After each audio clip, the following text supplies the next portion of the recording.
Go. Hey Lewis, you alright? Yeah. Due to what happened on the pitch, we're just going to run through some questions, just sort of see how bad you're affected by it, okay? So I'm going to run through some red flags. Do you feel any neck pain or tenderness at rest? Yes, I do, yeah. Okay, I'm not going to make you go through the motions because if it's hurting at rest, then there's no point. How's your vision? Any double vision or cloudiness? Yeah, I do have quite a bit of double vision. I do see two quite often. Okay. Any weakness or tingling or burning sensations in your legs or arms? No. Okay. And have you got a severe or increasing headache? Yeah, I've got quite a bad headache. Okay. Have you suffered a seizure or a convulsion? No. Loss of consciousness? No. Any deterioration in your conscious state? No. Okay. Any vomiting? No. Or have you been becoming increasingly restless or agitated? No. Okay, thanks. Going to move on to observable signs. Obviously, I witnessed the incident. There was no evidence of you lying motionless on the playing surface. However, when you got up, you were a little unsteady, so I'm going to sort of just go through a little bit of a gait analysis and your balance. Yeah. If you'd like to stand up, take your time. If you want to take a few steps, about 4 or 5 steps, and then turn and come back to me. Okay, and if you could try and stand on one foot. Yep. Okay, thanks, that's fine. And the other foot.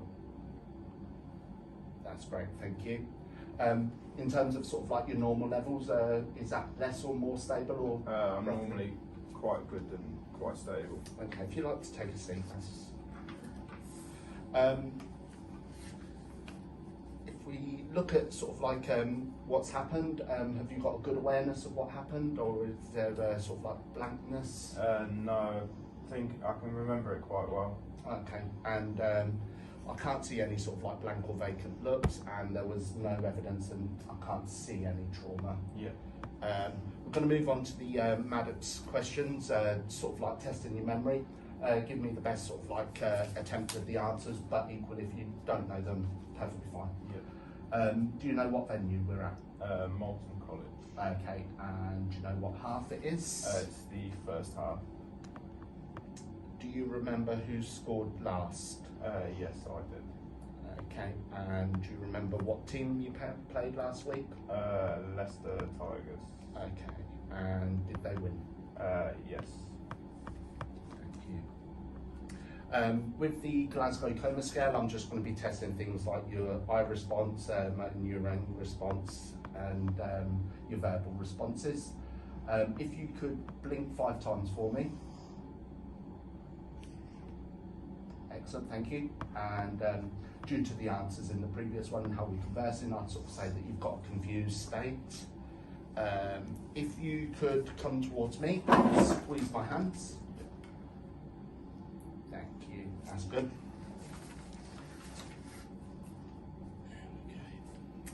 Okay. On the cervical spine assessment, you did report that there was pain at rest on your neck, so obviously we'd have to mount that down. And then if we can just do testing your dermatomes and myotones, if you'd like to stand up for me. Yeah. If you want to get your hands like that, then if you resist my pressure, I'm moving outwards, inwards, downwards, and upwards. Okay. If you can close your eyes for me, I'm going to run this pen down your arm. If you can let me know if you can feel the sensation. And I'm going to try it on the other arm. Yeah. Is the sensation sort of similar to each other? Yeah. Excellent, thank you. Due to the fact that you got a few questions wrong on the Maddox questions and sort of like your double vision, your neck pain, your headache, I would diagnose you as a moderate concussion. Thank you. Hello. After having sustained a concussion, the risk of a subsequent lower extremity injury in the period after return to play is increased. It's not fully understood why, but it is thought that an inefficient integration of brain networks may relate to this increased risk. Good neuromuscular control is primordial in exercise, and problems may arise with things such as attention, orientation, awareness, and so on. It's believed to be one of the most important contributors to this increased risk of injury. The majority of research focuses around aerobic components, thereby leaving the neuromuscular aspect of rehabilitation somewhat unexplored. Howe et al. Conducted a study in 2022 which showed promising results for the integration of neuromuscular training into the rehabilitation after concussion. In this video, we'll be taking a deeper look into the aspects of neuromuscular training. Howe et al. Study indicated that neuromuscular training after concussion in adolescents lowered the subsequent musculoskeletal lower extremity injury risk. Players that followed the standard instructions were 3.5 times more likely to get injured than the players participating in the neuromuscular rehabilitation program. Within the first 90 days post-concussion, none of the individuals from the neuromuscular rehabilitation group got injured, whereas half of the people in the standard group did. Obviously, there are limitations with this study. Primarily, it's the infancy of the study. There are no other studies to ratify or endorse this. However, it still can be of value to implement some of these findings into the neuromuscular training. We want to include things such as plyometric, strength, technique, balance training, also focusing on performing dual tasks. These dual tasks progress through the course of the rehabilitation based on the subject's understanding and their ability to complete each exercise successfully with minimal correction. Both cognitive and multitask perform simultaneously, multitask progressing from standing to walking to hopping and catching. The cognitive task could progress from, let's say, animal naming to telling digits backwards, immediate memory recall, delayed memory recall. During the study, the sessions were held twice a week for 8 weeks, and these were supervised. This is a good a template to possibly use, or you at least have consideration of the length or duration of the study and take it forwards in the professional setting. The neuromuscular training program also involves cognitive challenges such as balance exercise combined with saying the alphabet out loud backwards or counting down from 100. We already know that the progressive aerobic exercise helps safely speed recovery, but completing a neuromuscular training program twice a week for 8 weeks, such as within the study, is proven to reduce the risk of musculoskeletal injury to the lower extremities of a concussion. Bearing in mind that this is probably a contribution of about 40 minutes per week, it appears to have a good return rate. Following the successful period of rest, where there's been no signs or symptoms for 24 hours, we'll look to introduce the light aerobic work. The key fundamentals of this is that it should last no longer than 20 minutes and the heart rate should never increase above 70%. That's measured by the watch heart rate monitor that Lewis is currently holding. This can be introduced outside or on the treadmill. Alternatively, we could use a cycling machine.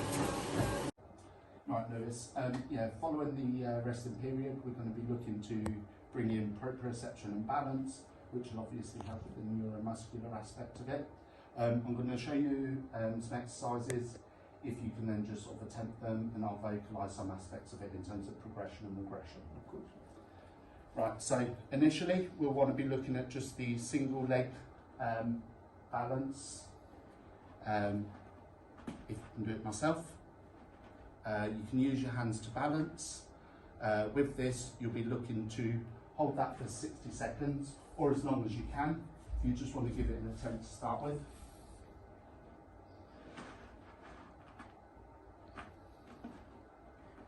Yeah, that's fine for now. If we just look at, if you was to be struggling, we'd be looking to do like double foot, so if you just attempt that. With that, we can progress it into closing your eyes. And then also beyond that, we can look to introduce ball catching, not with your eyes shut, but if you just attempt to catch it one-handed and then return it.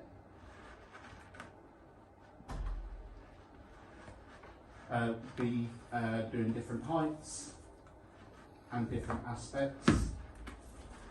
Yep, that's fine. That'll do for now. You're right, Lewis. So we're looking to do a few memory exercises. This will be able to assess sort of like the progression of yourself from baseline levels.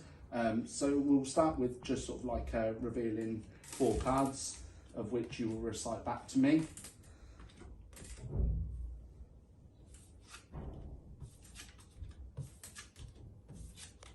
King, Queen, 4, 5. Excellent.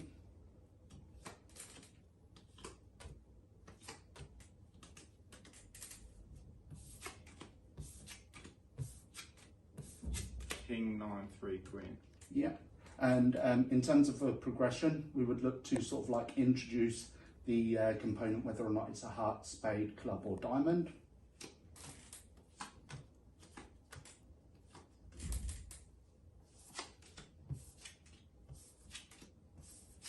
Queen of diamonds, 3 of diamonds, 9 of hearts, King of hearts.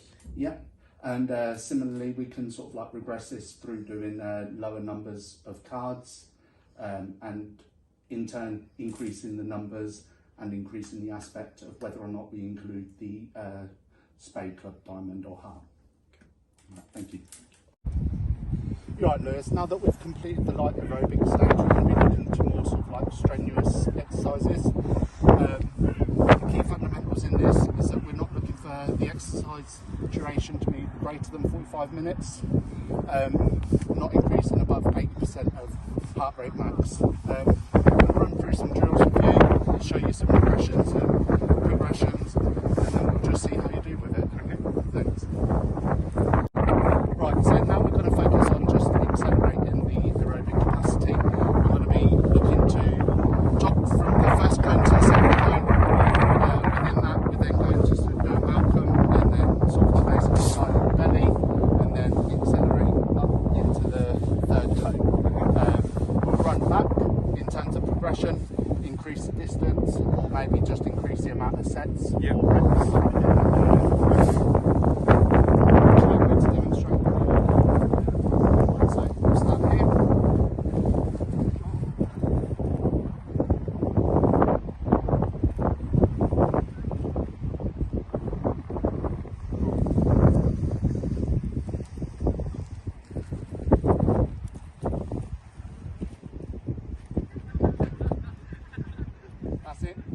Really looking to sort of like push on the acceleration, planted foot, kicking off. Yeah. Other than that, great. For this one, we're going to be testing the agility component and plyometric aspect. So here, we want you to be accelerating into the middle, circling the middle cone, then accelerating onto the middle cone, side steps across, and then accelerate it back to this one. Okay, if I demonstrate for you any issues, and then we'll go ahead.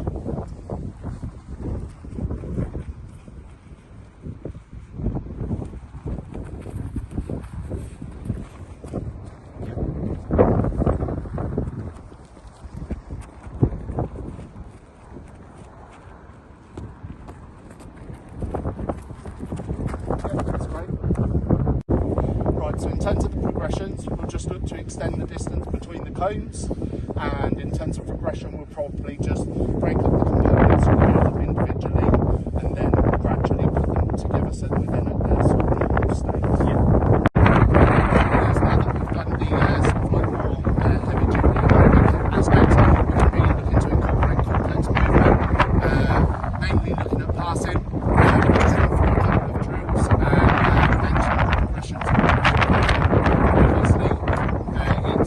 to try and replicate motions that we'd find in the game. Cool. Right, Lewis, so what we're looking to do is just simple passing. In terms of progression, we'll move closer. In terms of progression, we'll further apart. We're looking to switch it up, make sure that we're both sides passing.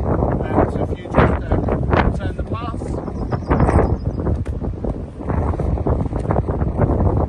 And then try the other side.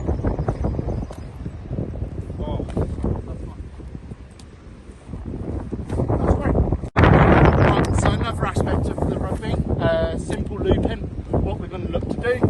top pass, coming inside, looping round, returning the pass, as doing that a couple of times as we work our way up the field, and then sort of like coming back, working the other sides. Progression in that will be just sort of like the distance between and the intensity that we're working at, but obviously making sure we're not extending that something 80%. Yep. Right. So.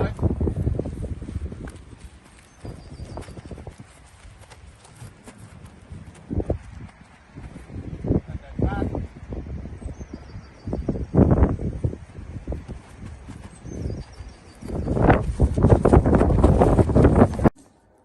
Right, Lewis, we're going to also look to introduce resistance training. With this, most the progressions will be focused around sort of like increase of weight. We could increase or decrease for progressions and regressions, the sets and the repetitions, but on this we'll focus more on increasing of weight. Firstly, if I demonstrate to you, we're going to look to do deadlift. Right, so this is the sumo deadlift.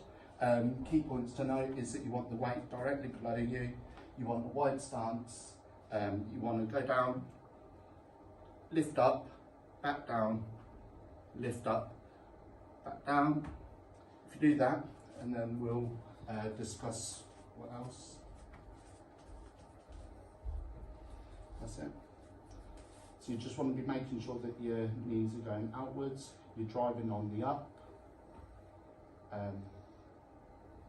Yeah, that'll do fine. And as I said, the progressions and regressions will be increase or decrease of weight. Right, Lewis, so for the next exercise we're looking at front raises. So just looking for general stance, comfortable, sort of like shoulder width apart.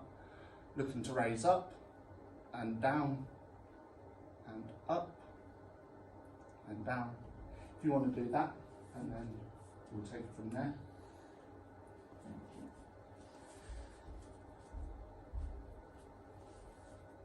Yep, that's it.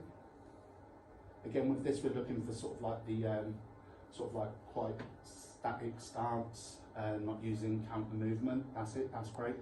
As a progression for this, we could be looking to do it sort of like a lateral raise, initiating with the front raise, moving on to lateral raise and back to front again.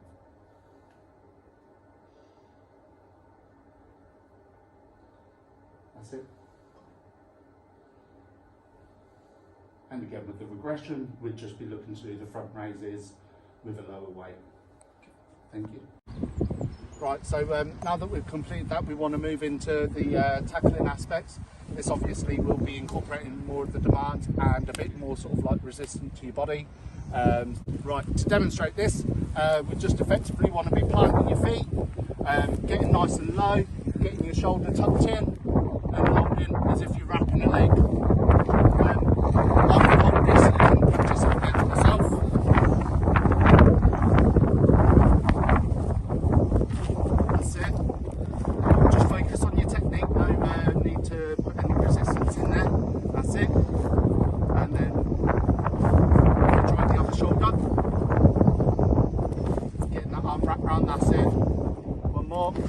That's it. In terms of progression, as you've done before, a nice little drive, not too much, but just try and get it going. That's it. And then the other shoulder. That's it. Right, now that we feel a bit more comfortable with tackle technique, we want to add the element of explosiveness. Really leaning into the tackle, putting near maximal effort in, and yeah, that's it. Just to demonstrate, so we're coming up to it, and then you want to retreat. Cool. That's it, perfect. So we'll be looking to do that with me stepping up. You can go again. That's it, good technique. Right, so once you've completed the tackle,